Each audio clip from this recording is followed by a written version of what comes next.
Today, I'm gonna show you how I transform these sneaker wedges I purchased off of eBay and turn them into this red and black zentangle wonderland.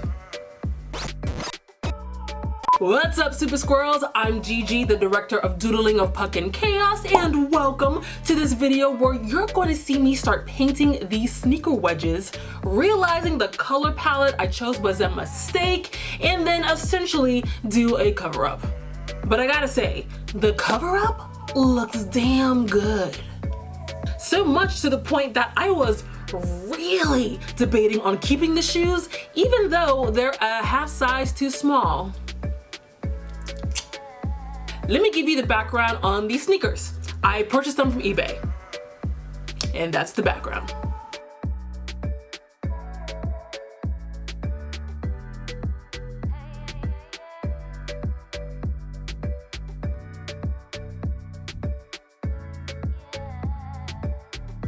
So, let's jump into this transformation.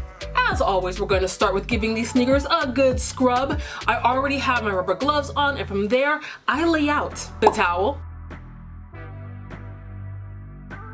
a small tub of water with laundry detergent, a small washcloth, the 4 scrubbing brushes, and a shoe tree. Let's start by delacing the sneakers and tossing those to the side. I never use the laces that come with the shoes I purchased, but I still clean and keep them in a bag one day that I have to figure out what to do with. All right, after the laces have been tossed to the side, insert the shoe tree. The shoe tree will help maintain the shape of the shoe while you're putting pressure on it during the scrub down. Now, I'm going to take my soft bristle brush, dunk it, and start scrubbing down the shoe. The soft bristle brush is good for making a lot of suds and loosening up dirt. Though make sure to focus the attention of the soft bristle brush on the uppers of the shoe.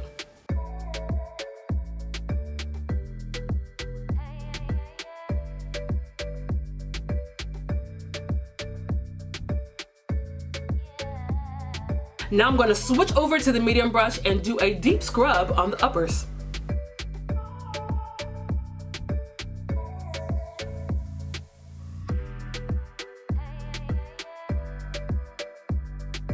Moving on to the stiff bristle brush, I'm going to hit the midsoles and outer soles or bottom of the sneaker.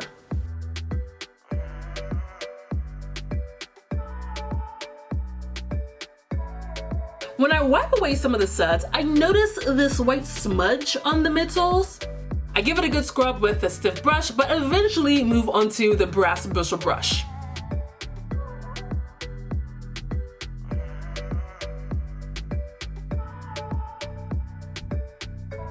And skadoosh, smudge gone.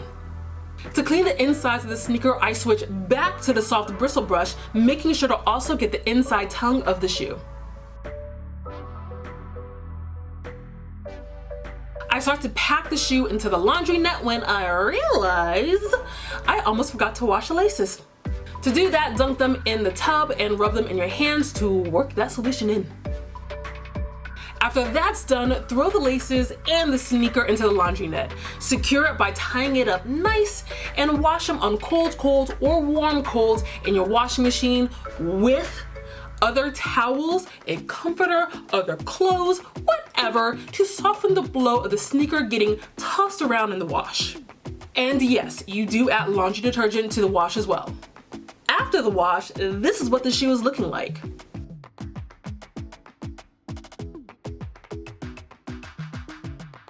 Okay, I see an improvement. Now, immediately insert the shoe tree into the sneaker so it'll help the shoe maintain its shape.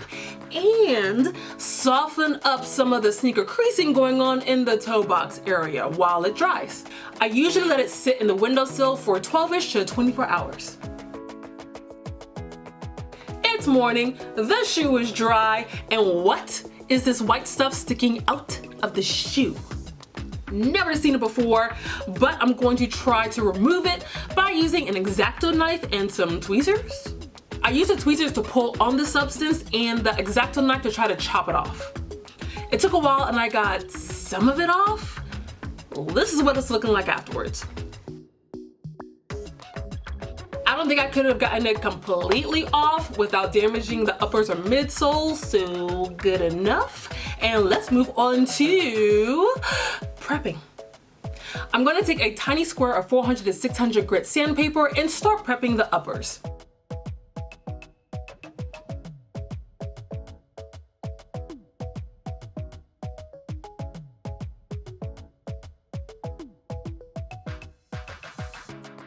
When I'm done, I use an old t-shirt to wipe off any dust or residue.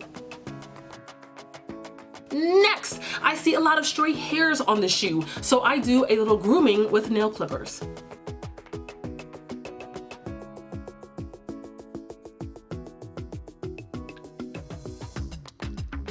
In the last video, I told you not to do what I did by using the industrial strength acetone inside, but to do it outside.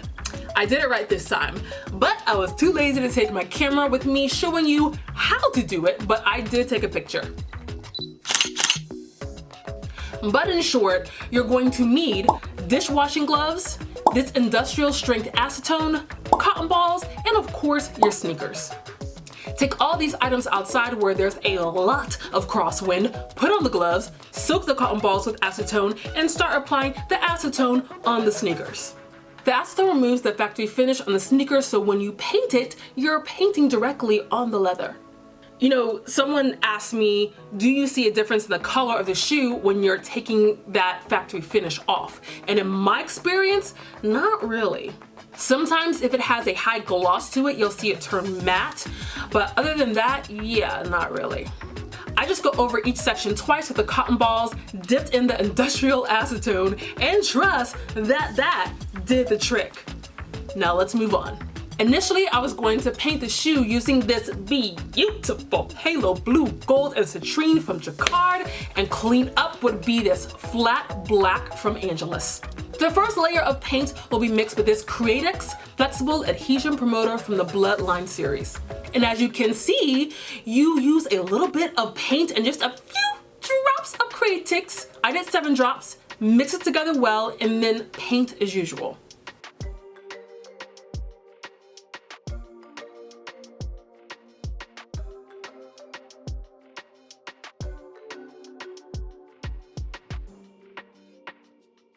So I was doing that, painting along, when I realized these sneakers look like shoes Loki from the Thor movies would wear. This,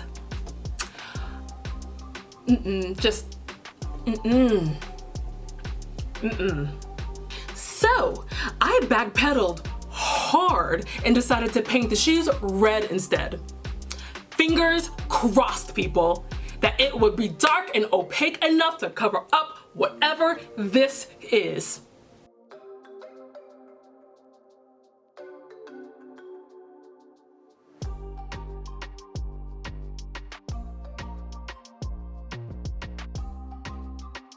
This is layer 1 and I can see that there's hope.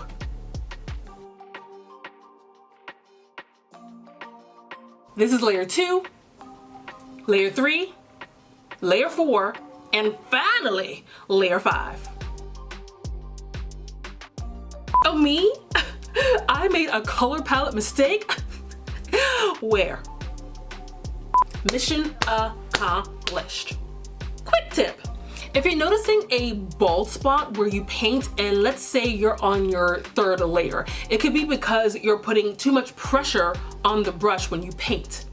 To stop yourself from doing that, if you usually hold your brush here, just put your hand on the far end of the handle and paint.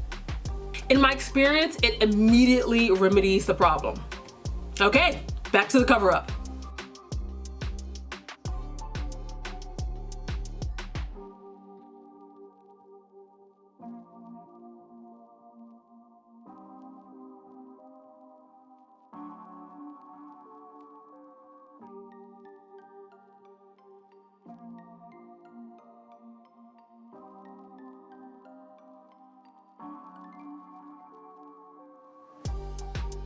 And this is what it's looking like. You looking bloody, boo. Now to clean up this blood spill using the flat black, which brightened up the shoe.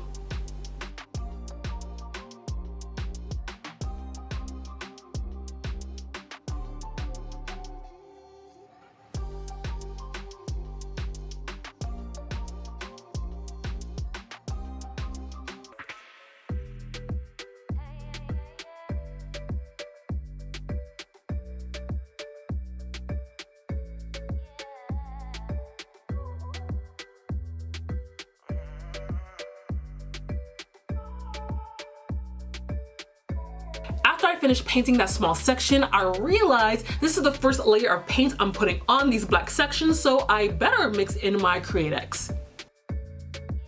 And then I'm off again.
Now I'm looking at these sneakers and I'm thinking, these are Thriller shoes. These are MJ Thriller acceptable.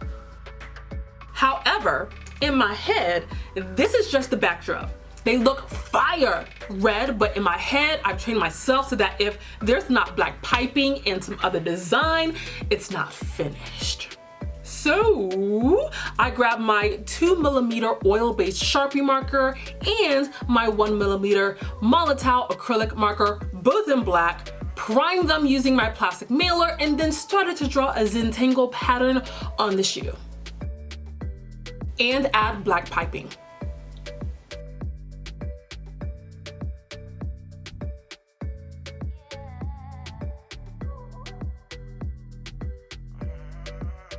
And this is what it looks like. Now, because my eyeball was on this shoe to draw the zentangles, you wouldn't be able to see what I did. So here are progress shots as I finished each section. Let me point out that there is a slight difference in how the oil-based marker and the acrylic marker finish. The oil-based marker finishes with a gloss or sheen. The acrylic marker finishes kind of matte. So much that it comes across as a dark gray. Because this was my first time using the Molotow marker, I was afraid there would be noticeable differences on the design. So I switched out my Molotow marker with 1mm oil-based Milestone marker. Though after I applied the finish, which you'll see me do in a bit, it all blended in beautifully. Oil-based, acrylic, you can't see any difference. And knowing is half the battle. G.I. Joe. So this is the completed side.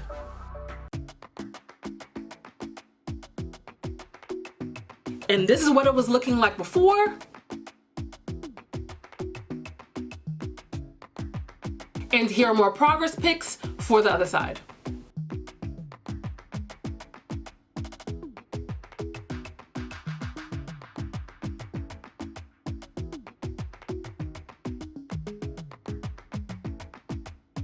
And now it's time to protect this design with Liquid Kicks Finisher in Matte. And I hope you can see this, but I only used 7 drops in this cup. You do not need to use a lot of this solution. A little goes a long way.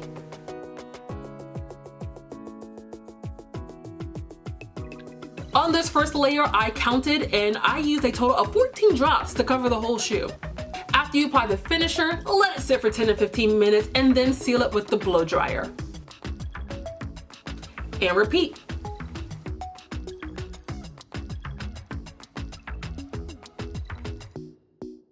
Remember, this is what we started with. And here's how it's looking now.